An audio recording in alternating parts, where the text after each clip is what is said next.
Hey everybody, it's Lon.TV, and we're taking a look today at a gaming monitor from Acer that isn't all that expensive. This is their KG251Q bmiix. Costs about $169. It's a 24.5-inch gaming display. We're going to be putting this thing through its paces here in just a second. I do want to mention, though, in the interest of full disclosure, this came in free of charge through the Amazon Vine program. However, all the opinions you're about to hear are my own. Nobody is paying for this review, and no one is reviewing this content before it is posted. So let's take a closer look at the hardware now. This is a TN-based display, which is something that I recommend to gamers more than I do for creative professionals. And the reason is that TN displays are very particular about the viewing angle. You really have to get into the sweet spot to get the right color balance. And you'll see on these TN displays, this one included, that if you have a solid color up on the screen, you'll see that that color is lighter and darker in different parts because of how this display technology works. That said, the viewing angles on this are a lot better than I've seen on other TN displays, especially at the price point here. And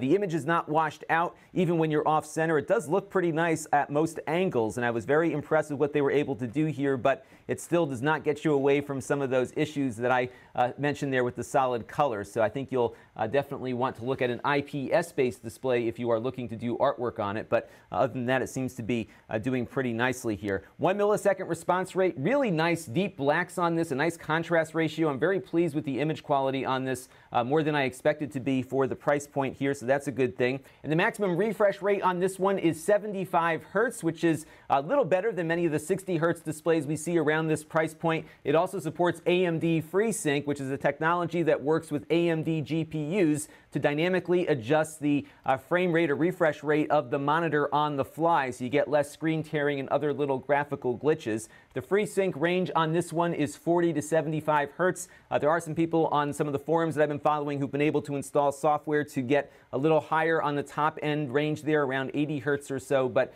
built in 40 to 75 Hertz on the FreeSync. Now for connectivity, you have two HDMI inputs along with a VGA input. I found, though, that if your computer has a USB Type-C output, the FreeSync doesn't work. And I think it's because USB Type-C outputs DisplayPort, which then gets converted to HDMI in the adapter that you're using with your computer. And for whatever reason, FreeSync doesn't seem to be detected in that particular hardware configuration. So I have it right now plugged into a laptop with an AMD GPU with HDMI out, and the FreeSync is working and being detected automatically here. So just bear that in mind. It was a little flaky with some of my USB Type-C connectors, and it does not have DisplayPort built in. I am very pleased with the quality of the stand. It really is quite sturdy here on my desk. I've got a cheap Ikea desk here, and as I shake the desk, you can see how quickly it stabilizes itself. It really is very rock solid, probably the nicest, or at least the most stable stand that I've seen on a relatively inexpensive display.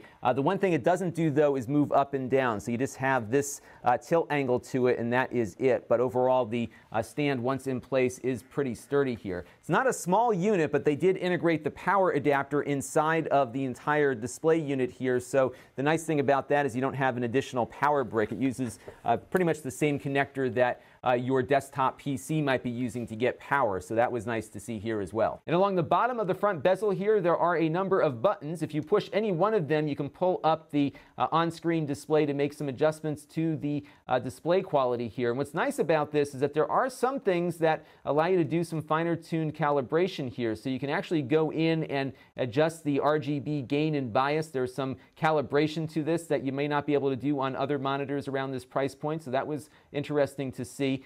They also have a preset here. There's 3 different ones, actually. So if you do make some color adjustments, you can lock them into one of these 3 presets and jump back and forth depending on what you're looking to do. So you can make a whole bunch of changes, lock it into preset 1. It'll remember those, but then you can go back to a default configuration without having to go back in and set all of those up again manually. So that was good to see. The one thing I was not pleased about, though, was controller lag back to the display. I was measuring 84 milliseconds, and my method here is to shoot the screen with my Xbox One controller plugged in via USB with my iPhone 7 Plus. It records video in its slow slow-mo mode at 240 frames per second, and I'm able to measure how long it takes for a button press to get registered on screen. And the best scoring monitor that I have right now is my Samsung Curve gaming monitor I looked at a couple of weeks ago. That one came in around 44 milliseconds for that button press to get registered on screen. So this one definitely is a little slower in its response rate, at least for the button presses getting registered on screen. So if you are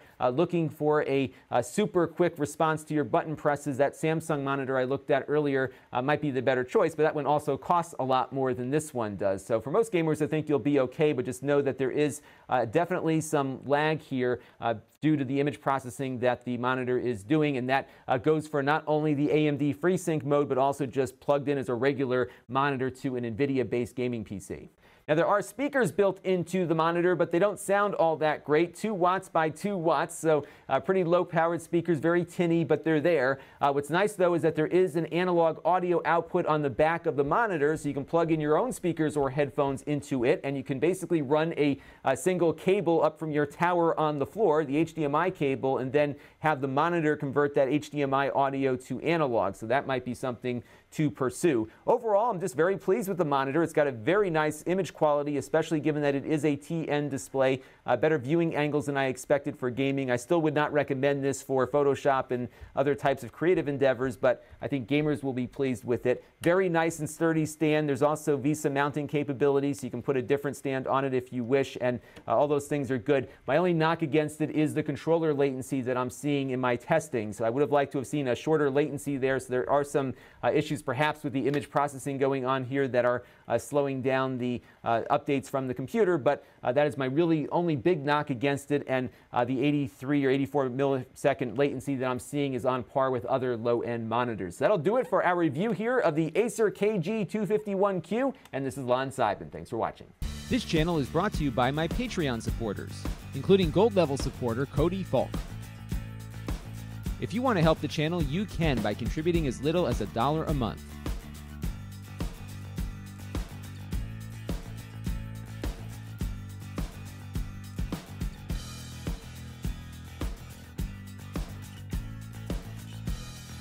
Head over to Lon.TV/Patreon to learn more.